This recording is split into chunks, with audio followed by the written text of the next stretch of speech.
There's this thing going around right now. It's like this idea of an impending global recession.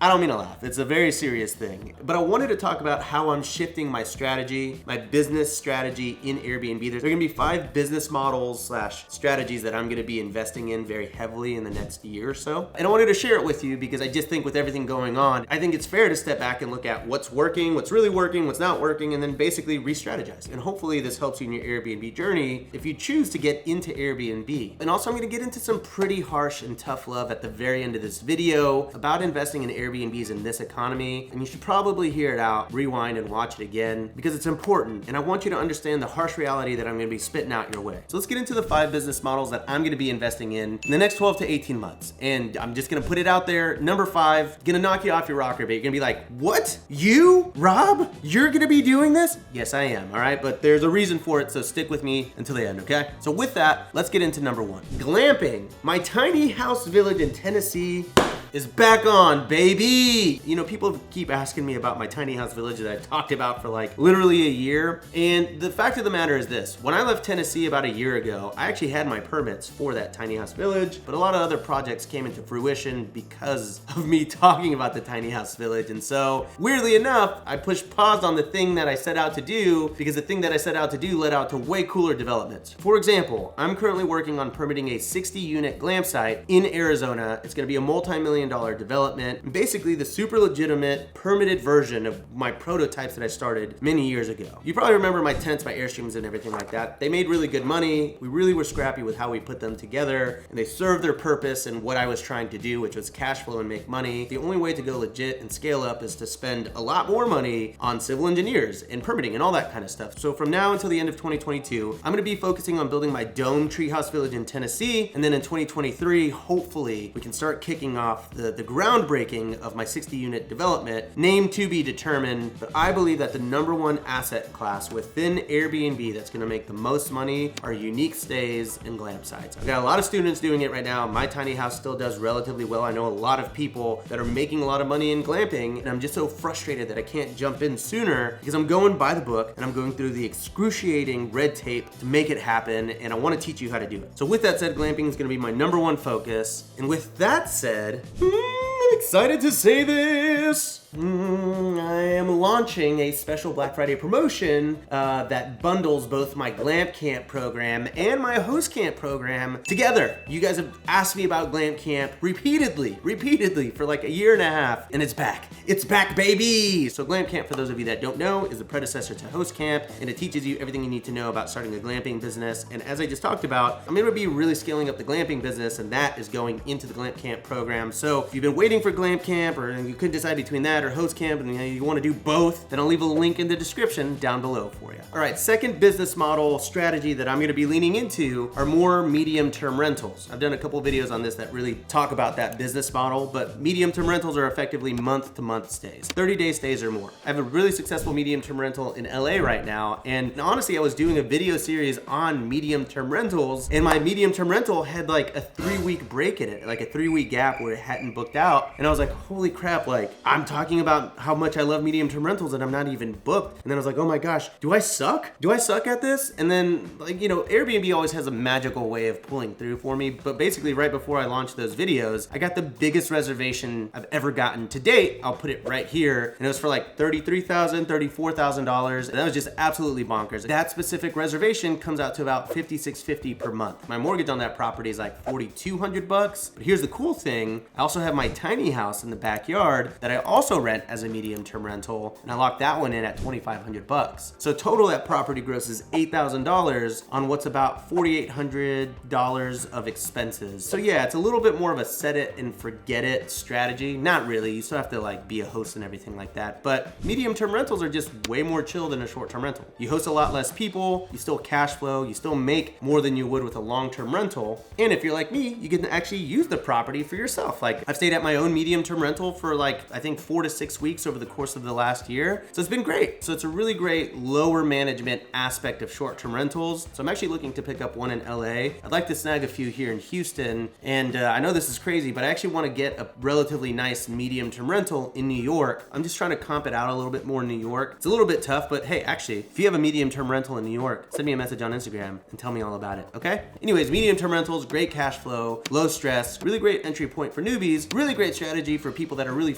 busy like me. Okay, strategy number 3, which honestly isn't that new. It's not gonna be that groundbreaking, but national parks. All in all, examining all of my properties that are in or around national parks, they're honestly all doing relatively well. I've got my Joshua Tree tiny house that I talk about. I'm gonna do an update on that, by the way, but it's not making as much money as it was at its height. Bookings did slow down a little bit. I don't even want to say that. I don't want y'all to get scared. They normalized a lot. I think my first year I grossed 83,000, and I expect I'll probably gross like 60,000 for 2022 is my guess, which seems like a big hit, but that's an infinite cash on cash return for me. And that was a new construction, and I was able to pull all the money out in a cash out refi. So any profit is good money for me, but still making very solid money there. And then even like one of my I wouldn't even say a straggler, but my worst performing national park property, that was my Tennessee house that I lived in for a year. That was never even intended to be an Airbnb because I was gonna build a tiny house village. So the house was there and I lived there, and I planned to make all my money on the tiny house village, which I still do, but just to cover bills, I threw this house on Airbnb, and I think I'm actually still gonna pull off like a 20% cash on cash return. There's actually one thing I could do to really increase my revenue, and that would be to build a hot tub. And the reason I haven't done that is because I want this like really epic hot tub that's like cantilevered on a deck, and it's gonna be like a $30,000 project, and not just anyone can build it. It's a whole thing. But basically, even my straggler is getting me a 20% return. So because of that, I'm just such a big believer in national parks. But I actually want to branch out to other national parks like Zion, Yosemite, and Yellowstone, just to name a few. And not a national park at all. I don't even know why I'm saying this in the same category.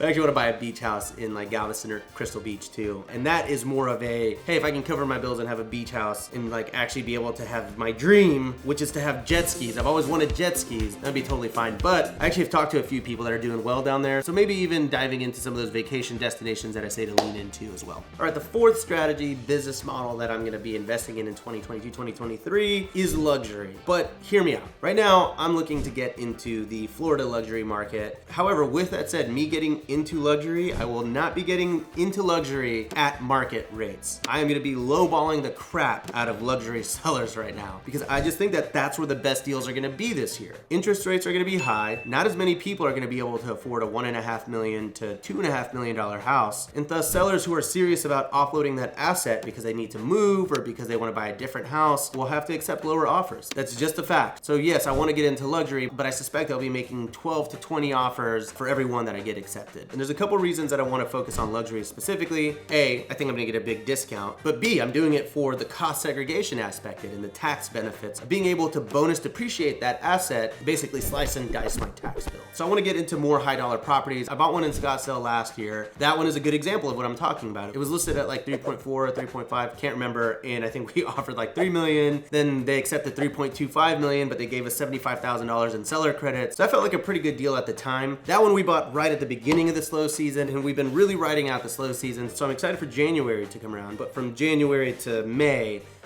it's gonna be good. It's gonna be good, especially because the Super Bowl is in Scottsdale this year. So I'm still feeling pretty good about luxury, but it's gotta be the price that I demand. This is not a model that I really recommend for any newbie investor. I bought this Scottsdale property. I can cover the $17,500 mortgage when I need to. I'm not worried about it. This is not something I'd ever want for the novice or even like the middle tier investor. You should really only be buying properties when you're like incredibly experienced. So don't hear this and be like, Rob said I should go buy a $3 million house. Do not do that. Do not do that. You're probably not ready for it. No offense.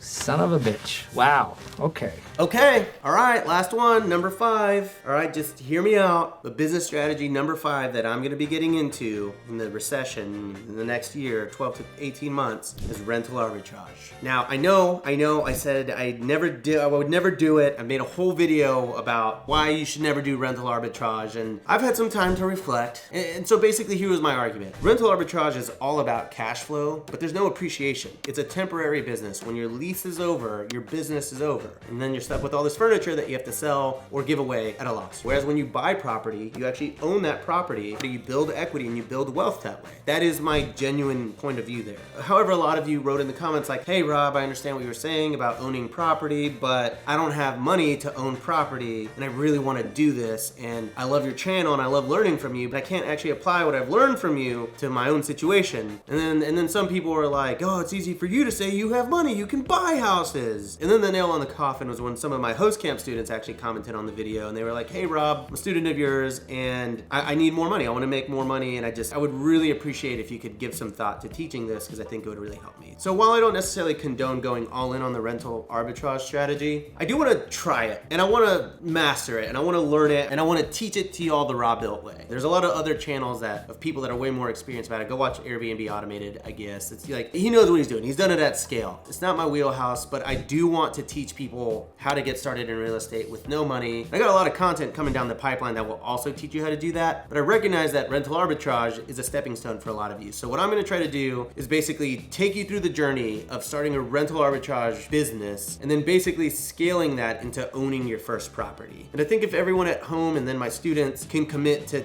taking my advice on doing the rental arbitrage thing, but taking all that money and not using it to build like a 1,000-unit rental arbitrage business, but to use it to build a real estate portfolio. I'm going to teach you how to do it, and I'm actually taking on students in host camp, and I'm going to work with them and I'm going to guide them through their first rental arbitrage deals. And I'm kind of excited about it because it's bringing me back to my days when I got started on Airbnb, when it was like really new and exciting, and rental arbitrage is how I started, and so I'm going back to my roots basically. And I think it's a really good model for the recession, and you know, for a lot of people that just are super scared of the 6 to 8% interest rates and really don't want to leverage themselves to their eyeballs in debt, which is super fair. Signing a lease is a lot lower stakes and a lot less scarier than signing the mortgage papers. So basically I'm going to do some rental arbitrage. I don't want to be too cavalier about this, okay? The 5 business models, first of all, they all require work. I think a lot of people were spoiled. I think over the last 3 or 4 years, super easy to make money on Airbnb, no matter what your experience, no matter what your background was, and hopefully I helped people do that. But we're going into the time where the dabbler, the casual investors, the people that are mailing it in, I just don't think that they're going to survive. I think we're going to be seeing a lot of people exit the Airbnb industry. For better or for worse, I'm not really sure. But at the end of the day, we're going to have to bust our asses a lot more than we were over the last 5 years. And that's okay. And I really do stand by my idiom here. Can I call it an idiom? Airbnb isn't hard, but it is hard work. And so unless you're actually willing to commit, go all in, give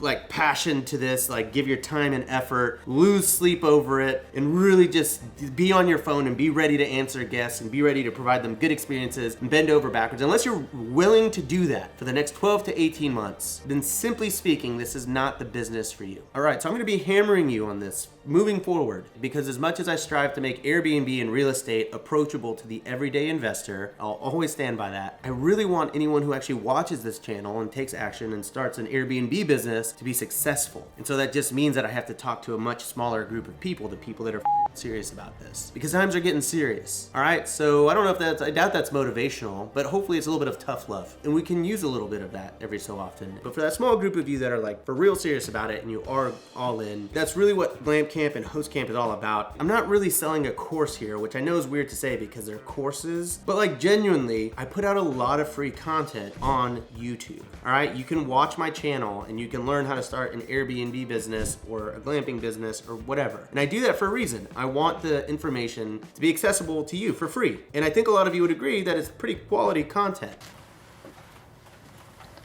Look at that. A little comment. You can get the knowledge on YouTube. What you can't get is the community. And that's really the crux of like what Host Camp and Glam Camp are, right? You are getting much more deep divey courses than what you would get on the channel, but what you're getting is a community. Over 1,000 people that are in this together, that are sweating, that are grinding, that are up late at night, that are answering to Karens, that are crying, that are succeeding, that are winning. That's what it is. It's a community. And you know what the crazy part is, that community, they're smarter than me, they're wealthier than me, they're making more money than me, they're doing way cooler Airbnb shit than I could ever dream of. Surrounding yourself around like-minded people will unlock crazy possibilities in your life. So whether it's host camp or glam camp, I don't care. Just find people who want what you want, attach yourself to them, learn from them, and pay it forward to other people who are in the same position you were in when you got started. Okay? All right? That's my pep talk. And that's how I'm investing in Airbnb. And yeah, the recession is gonna be hard for a lot of people. And then for some people, it's gonna be really great. So which one of those groups you fall in, I don't know. But I'm gonna do my best to help you regardless of what you decide. All right? So I'll catch you on the next episode of Rob Hill. Bye.